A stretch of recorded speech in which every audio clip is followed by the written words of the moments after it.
Hello বন্ধুরা, শুভ সকাল সবাইরে। তো আজকে হচ্ছে বৃহস্পতিবার, তো ভাবছিলাম যে বৃহস্পতিবার সকাল সকাল উঠা তো স্নান করে ঠাকুর পূজাটা দিয়ে দিব, কারণ সারাদিন দোকানে বসে থাকতে লাগে। তো বর তো বাড়িতে না থাকলে জানোই তো কত ঝামেলা। তো পূজা দিতে তো অনেকটা টাইম লাগে বৃহস্পতিবার। তো ঘুম থেকে উঠলাম তো কইতেছে যে আজকে কাজে যাবে না। তো আমি ভাবলাম যে ভালোই হলো, আজকে যখন কাজে যাবে না তো আমার কাজের চাপটা একটু কমলো। তো ছেলের স্কুলে পাঠায় দিয়া তারপরে আমি ঠাকুর পূজাটা দিব স্নান করে। তারপর আমি মানে ও কি করলো, মানে চাটা খাওয়ার পরে আমি দোকানে বসলাম, তো বাজারে গেল। তো আমাদের এখন বেশি মাছ খাওয়া হয় না, তো সবসময় বাড়িতে থাকে না, না মাছটা আনা হয় না। তো আজকে বাড়িতে যখন আছে তো বলে কি যে বাজার থেকে মাছ নিয়ে আসি গা, তো মাছই রান্না করো। তো ছেলেকে আলু সিদ্ধ আর তোমার ডিমের অমলেট করে দিছি, খাইয়া চলে গেছে স্কুলে। তো এখন আমি ও মাছ নিয়ে চলে আসছে বাজার থেকে। তো আমি বললাম যে বাজার থেকে আসছো, তাহলে আমি ও সিদ্ধ ভাত হয়ে গেছে, দিক দিয়ে মিষ্টি কুমড়া সিদ্ধ দিছি ভাতের মধ্যে। তো ওকে বলতেছি যে ভাতটা খাইয়া ফেলাও তুমি। তো বলতেছে না, ঠিক আছে তুমি স্নান করে পূজা দাও তারপরে ভাতটাই খাই। তারপর আমি ভাবলাম যে কতগুলো কাপড় টাপড় ধুয়ে তার বৃহস্পতিবার পুজোটা দিয়ে দিই। তো তাড়াতাড়ি করে কলে পাড়ে আসলাম, দেখো কতগুলো কাপড় ভিজেছি, কাপড়গুলো ধুইতেছি। তো তোমরা হয়তো ভাববা যে জলটা কই থেকে বেরিতেছে। তো এই যে দেওয়ালটা দেখতেছো, এটা হচ্ছে আমার রুমের দেওয়াল। তা আমার রুমের ভিতরে হচ্ছে মোটরের মানে একটা দেওয়ালটা ফুটা কইরা তো মোটরের পাইপটা বের করা হয়েছে। কেননা চোরের তো উৎপাত, তো মোটরটা বাইরে রাখলে চোরে নিয়েও যেতে পারে। তার জন্য আমি কি করছি, মোটরটাকে ভিতরে সেট করছি। তো ট্যাঙ্কি দেওয়া হয় নাই, তো কারণ এভাবেই চলতেছে, তো দেখি কতদিন চলে। তো ট্যাঙ্কি দিতে তো টাকারও দরকার আছে না। তো আমার দেওরকে একবার বলা হয়েছিল যে চলো দুইজনে মিলে একটা একটা ট্যাঙ্কি দিই। তো ও বলে যে আমাদের কলের জল তো প্রচণ্ড আয়রন। তো দেখো কলের পাড়টা এতটা লাল হয়েছে, তোমার ট্যাঙ্কি দিয়ে লাভ নাই। তো ট্যাঙ্কির জল, জমা জল তো আরও আয়রন হবে। তার জন্য আর ট্যাঙ্কিটা দেওয়া হইলো না। তো ভবিষ্যতে চিন্তাধারা আছে যে একটা ট্যাঙ্কিটা দিতে হবেই। এসে আমার জীবন মানে লাইফ যেভাবে কাটতেছে, আমার ছেলে আর ছেলে বউয়ের লাইফ তো সেরকমভাবে কাটবে না, না। তো ভবিষ্যতে পরে ট্যাঙ্কি দিয়ে দিব। তো কলের পাড়টা দেখো এতটা লাল, কয়দিন পরে পরে আমরা ব্লিচিং তারপর চমক এগুলো দিয়ে ঘষি। তো আমার যাও ঘষে, আমিও ঘষি, মানে এতটা নোংরা হয়। তো দেখো মানে নোংরা না ঠিক, মানে লালটা আছে তো এতটা ইসে নাই, পিছলা নাই। তো কাপড়টা ধুয়ে আমি তাড়াতাড়ি স্নান করে নিই, স্নান করে পুজোটা দিয়ে তারপর রান্না বসাইতে হবে। তারপরে আবার ছেলে স্কুল থেকে আসবে। আর এত গরম, মানে কয়েকদিন ধরে আমি স্নান করতেছি বিকাল 4টার দিকে, কারণ আজকে বৃহস্পতিবার বলে তাড়াতাড়ি স্নানটা করতেছি। কারণ স্নান করে ফেললে না, সকাল সকাল স্নান করে ফেললে সারাটা দিন শরীরটা মানে এতটা মানে ঘামে, শরীরে মানে খুব বন্ধ হয় শরীরে। তো তার জন্য বিকালবেলা সব কাজ টাজ কমপ্লিট করে স্নানটা করি, শরীরটা খুব ফ্রেশ লাগে। তো আমি তাড়াতাড়ি স্নানটা করে নিতেছি। তো দেখো আমার স্নান হয়ে গেছে। স্নান করার পরে যে কাপড়গুলোকে ভিজায় রাখছি, এগুলো মানে চিপে রেখে দিছি, এগুলো ধুইতে মানে লাটতে হবে এখন। তো এখন আমি ঠাকুরকে পূজাটা দিয়ে নিয়ে আগে তাড়াতাড়ি করে তারপরে অন্য কাজ করব। তো কয়েকদিন যাবত না মানে অসুবিধা থাকার জন্য আমি পূজাটা দিই নাই। তো ঠাকুর এতটা ইসে হয়ে আছে, মানে ঠাকুরের জায়গাটা এত নোংরা হয়েছে, এগুলো সব পরিষ্কার করলাম, পরিষ্কার টরিষ্কার করে তো পূজাটা দিচ্ছি। মানে মাঝে মধ্যে যখন আমার অসুবিধা থাকে তখন তোমার পূজা দেওয়া বন্ধ থাকে, কেননা ঘরে তো আর কেউ নেই। কারণ মানে আমার ছেলে তো আর পূজা দিতে পারে না, ছোট। তো যখন বড় হবে তখন ওকে শিখাবো যে পূজাটা দে। তো আমার বর তো পূজা দেয়ই না। তো আজকে বৃহস্পতিবার, তো সব কিছু ধুয়ে টুয়ে পরিষ্কার কইরা পূজাটা দিতেছি। আর পূজা না দিলে না আমার না খুবই খারাপ লাগে, কারণ ঘরে ঠাকুর পাচ্ছি তো। কারণ আমার এতটা মানে খারাপটা লাগে, মানে মানে বুঝাইতে পারবো না। তো দেখো আমি পূজা দেওয়ার জন্য তো আমার গাছে না এত ফুল ফোটে এখন, মানে দেখো কত ধরনের ফুল ফুটছে। আর আমার মানে দোকানের সামনে, মানে আমার গেটের সামনে একটা মানে হলুদ রঙের কি ফুল সেটা জানি না, ওই যে দেখো সাজির মধ্যে। তো এই ফুলগুলা প্রচুর পরিমাণে ফোটে, মানে এত ভালো লাগে দেখতে। তো আমার মানে বড় বলতেছে যে এত ভালো লাগে ফুলগুলা, তো এদিক দিয়ে একটা এসে দিয়ে দিব, যে ফুলগুলা আরো ঝুলে ঝুলে থাকবে, আরো ভালো লাগবে। তা আমি বলছি হ্যাঁ ভালোই লাগে দেখতে।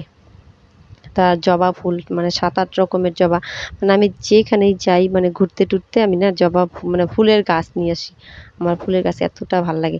আর বাপের বাড়িতে যখন যাই প্রত্যেকবারই ফুলের গাছ নিয়ে আসি। আর আমার বাবা এত বকাবকি করে যে নিস না নিস না, কারণ বাবা তো জানে যে মেয়ের বাড়ি থেকে মানে মামা ভাগিনা হয় না। তবুও আমি মানে বকা খেয়েও ফুল গাছ আনি, এনে এনে আমার বাড়িতে লাগাই। আর লাগাতে লাগাতে এখন বাড়িতে না জায়গা নাই মানে ফুল গাছ লাগানো।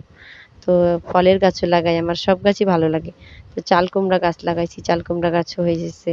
তো সেদিন বরকে ডেকে দেখাইছি, দেখো চাল কুমড়া গাছ লাগাইছি। ও বলতেছে কি তুমি চাল কুমড়া গাছ কবে উঠাইলা? তো আমি বললাম যে তুমি দেখো নাই? তো আচ্ছা ঠিক আছে, এখানে এসে দিয়ে দেবো, ঘুরি দিয়ে দেবো, তো চাল কুমড়া হবে। আমি গতবারও লাগাইছিলাম মানে কলের পাড়ে, ভালোই চাল কুমড়া হয়েছিল, খাইছি। তো আমার শ্বশুরও লাগায়, শাশুড়িও লাগায়, ওদের হাতেও খুব ভালো হয়। তো ওরাও দেয় হলে পরে। তা আমিও লাগাইছি, মানে নিজে হাতে একটা লাগানো, মানে কিছু একটা লাগালে না, মানে ফল হইলে মানে এতটা ভালো লাগে, মানে বলে বোঝাতে পারবো না। তো বরকে বলছিলাম যে বাজারে যখন যাইতেছো তো কলা নিয়ে এসো, কারণ আজকে বৃহস্পতিবার। তো বলতেছে, ও বাড়িতে আসছে পরে জিজ্ঞাসা করতেছে কি ও কলা আনছো? বলে কি না, কলা তো আনি নেই, মনে নেই। তো নকুল দানা দিয়ে ঠাকুরকে পূজাইতেছে, কি করব, কলা নাই। তো দোকানে সেরকম কিছু নাই, মিশে নাই, লাড্ডু নাই। কারণ লাড্ডু ছাড়া তো অন্য কিছু দিয়ে ঠাকুরকে পূজা দেওয়া যায় না। ইসে আছে, এক ধরনের মিষ্টি আছে, ওগুলো দিব না, থেকে নিয়ে নকুলদানা দিয়ে ঠিক আছে। তো পূজা তাড়াতাড়ি করে দিতেছে। তো দোকানে গেছি, ও আমাকে বলতেছে যে কই তাড়াতাড়ি, ও মাছ আনছে, মাছের তেলটা ইসে করো, ভাজা করো তাড়াতাড়ি করে, মানে খিদে পাইছে, ভাতটা খাই। তো এদিক দিয়ে পূজা দেওয়া হয়ে গেছে, দেখো কত ভালো লাগে পূজা দিলে, মনটা জুড়ে যায়। আর ধুনা না দিলে না ভালো লাগে না। ধুনার গন্ধটা আমার এত ভালো লাগে, মানে বলে বোঝাতে পারবো না। সেদিন একটা নারকেল ছিল তো ঘরে, তো আমি ধুনার জন্যই কয়েকটা সুবা কাটছি। তো আমার কাকি শাশুড়ি সেখান থেকে একটা সুবা নিয়ে গেছে, বলে কি আমি একটা নিয়ে বলতেছি যে কাকি নিও না, বলে কি না একটা নিয়ে আমার উম, তোমার কম দেখেই একটা নিলাম। তো আমি ঠিক আছে নাও। পরে দেখো যে বাসন নামাইতেছি, কারণ আমি যে পূজা দিয়ে কি করি, ঠাকুরের বাসনগুলোকে নামায়া একবার ধুয়ে রেখে দিই, যাতে পরের দিন আমার ধুইতে না লাগে। তো পরের দিনকে একটু জল ঢেলে মানে কড়াইয়ে নিয়ে পরে পুজো দিয়ে দিই। তো এখন বাসনগুলোকে ধুবো, ধুইয়া এই যে দেখো ফুল গাছ, কত ফুল গাছ দেখছো? এই যে এই পাশে একটা ফুল গাছ, ওই পাশে মানে বারান্দার মধ্যে টবের মধ্যে অনেক ফুল গাছ লাগাই রাখছি। তো বাসনগুলোকে রেখে দিলাম, পরে ধুবো, কেননা তাড়াহুড়ো লাগছে। ও আমাকে বলতেছে এদিক দিয়ে মাছ ভাজা করে দিতে, মাছের তেলটা ভাজা করে দিতে। তাই আমি ভাবলাম যে আচ্ছা ঠিক আছে, মাছ ভাজা আর মাছের তেলটা ভাজা করে দিয়ে খাওয়া দাওয়া করে তারপরে বাসনগুলো ধুই। এদিক দিয়ে মাছ ভাজা বসাই দিছি। আর রান্নাঘরটার মধ্যে এত গরম না, মানে দুপুরবেলা আসলে পরে মানে আর থাকা যায় না। মানে আমি ঠিক মতো দাঁড়ায় আর মানে রান্না করতে পারি না। ওকে বলছিলাম একটা ফ্যান আছে, তো ফ্যানটা লাগাই দাও, বলতেছে কি মানে লাগাবো লাগাবো করে আর লাগানো হইতেছে না। তো আমি এদিক দিয়ে মাছের তেল গালানোর জন্য পেঁয়াজ কেটে নিতেছি, পেঁয়াজও নাই, শেষ হয়ে গেছে, কয়েকটা পেঁয়াজ আছে। তো আজকের দিনটা এভাবে চালাইতে লাগবে, তারপর কালকে আনবো। তো দেখো আমি পেঁয়াজ কাটতে কাটতে একদম কান্নাই করে দিছি, মানে ছোট পেঁয়াজগুলো না অতিরিক্ত ধাক থাকে, মানে চোখের মধ্যে জল চলে আসে। আর মানে কি বলবো, এত গরম কয়েকদিন ধরে, মানে গরমে আর টিকতে পারতেছি না। আর চুলগুলো ছেড়ে রাখছি, চুলগুলো মানে ভিজা, এর জন্য আরো বেশি গরম লাগতেছে। তো পেঁয়াজ কাটা হয়ে গেছে, এদিক দিয়ে মানে মাছ ভাজা হয়ে গেছে। তো তাড়াতাড়ি করে কোনো রকম আমি মাছের তেলটা গালায় মানে কতক্ষণে রান্নাঘর থেকে যাব সেটা চিন্তা করতেছি, মানে এত গরম লাগতেছে। তো আমার পিছন দিয়ে দেখো কে, তো মাছের গন্ধ পায় আর থাকতে পারতেছে না। তো মাঝে মধ্যে আদরও করি, এত আদর করি, এত ভালো লাগে, মানে ও নোংরার মধ্যে যায় না, সবসময় ঘরেই থাকে। তো আমার ছেলে মানে বিড়াল পালবে, বিড়াল পালবে। তো আমাদের পাড়াতে একটা বাড়িতে বিড়াল আছে, তো একটা দিয়ে গেছে যে নে প্রিয়াস তুই এটা পালিস, তো এত ভালোবাসে। আর দেখো আমার বর এদিক দিয়ে আইসা চুপি দিতেছে, মানে ও বাড়িতে থাকলে আমি রান্নাঘরে রান্না করার সময় এক পাক আসবেই, মানে কিভাবে কি রান্না করতেছি দেখার জন্য। কেননা আমাকে ও মানে বিয়ের পরের থেকে ওই বেশি বেশি দেখায় দেখায় দিছে রান্না, মানে কেউ কিভাবে কোনটা রান্না করতে লাগে। আমি আগে অতটা রান্না টান্না জানতাম না। আর ওরা তো অন্য, না আমাদের ওদিকে এক রান্না আর আমার শ্বশুরবাড়িতে আরেক রান্না। তো আমি তো ওদের মতো রান্না করতে জানতাম না, তো ও আমার শিখাই দিছে। তো এখন পুরাটা প্রায় পারাই আমাকে শিখাই দিতে লাগে না। তো আমি বিয়ে হওয়ার পরে অনেক দিন মাংস রান্না করি নাই, আমার বরই রান্না করছে, বর শ্বশুর। কেননা বলে যে আমার নাকি মাংস রান্না ভালো হয় না, তো আমি রান্না করতাম না। তো এখন আর মানে বলতে হয় না, এখন আমিই রান্না করি। তো সেদিন রান্না করছি, আমাকে বলতেছে যে না এখন থেকে আর টেনশন নাই, তোমারই মাংস তো সেই ভালো হয়, তুমি রান্না করতে পারবো। তো রান্না করতে করতে রিলস বানাইতেছিলাম। তো দেখো আমি যে হাসতেছি, তো রিলস বানাইতেছিলাম, তখন রিলসের মধ্যে হাসতেছিলাম। দিছি আর এই যে মিষ্টি লাউ সিদ্ধ দিয়া ভাতটা খাইয়ে নিয়ে গে, প্রচণ্ড খিদা লাগছে। দেখো এদিক দিয়ে আবার খিদার চোটে কাপড় চোপড় যে আমি ধুইয়া কলের পাড়ে রেখে দিছি, মানে লাড়ার কথাই ভুলে গেছি। তো এত রোদ্র দিছে, টেনশন নাই, উঠানের মধ্যে লাড়ি দিছি। তো আমাদের মানে কি গরমের দিনে উঠানটার মধ্যে প্রচণ্ড রোদ আসে, আর শীতের দিনে এক ফোঁটাও রোদ আসে না।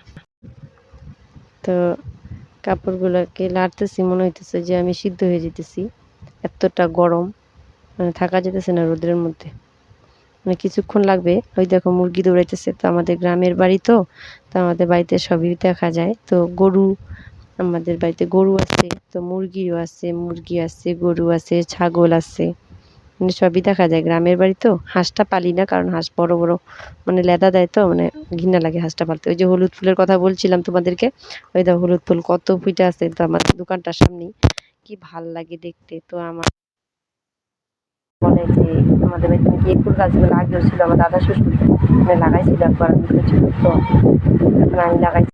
তো দেখো বাসনগুলো এখন খাই, খাওয়ার পরে এখন মাথা ঠান্ডা হয়েছে, এখন টেনশনে আস্তে আস্তে কাজ করতে থাকি। তো বাসনগুলোকে ধুইতেছি, মুরগির বাচ্চা ছোট ছোট দৌড়ায় গেল, কি ভাল লাগে দেখতে। এই যে দেখো একটা লঙ্কা গাছ, গাছটা আমি কিন্তু লাগাইনি টবের মধ্যে, ফুল গাছের থেকেই মানে লঙ্কা গাছটা উঠছে, হয়তো কোনো সময় বীজ পড়ে গেছিল, তো লঙ্কা গাছটা উঠছে। ওই যে ওই পাশে ঘরটা দেখতে পাচ্ছ, ওইটা হচ্ছে আমার শ্বশুরের ঘর। তো এই যে দেখো ওয়াইফাইয়ের মেশিনটা জানালার মধ্যে রাখছি, ব্রডব্যান্ড। আর এদিক দিয়ে দেখো মাছের কালিয়া বসায় রেখে গেছি।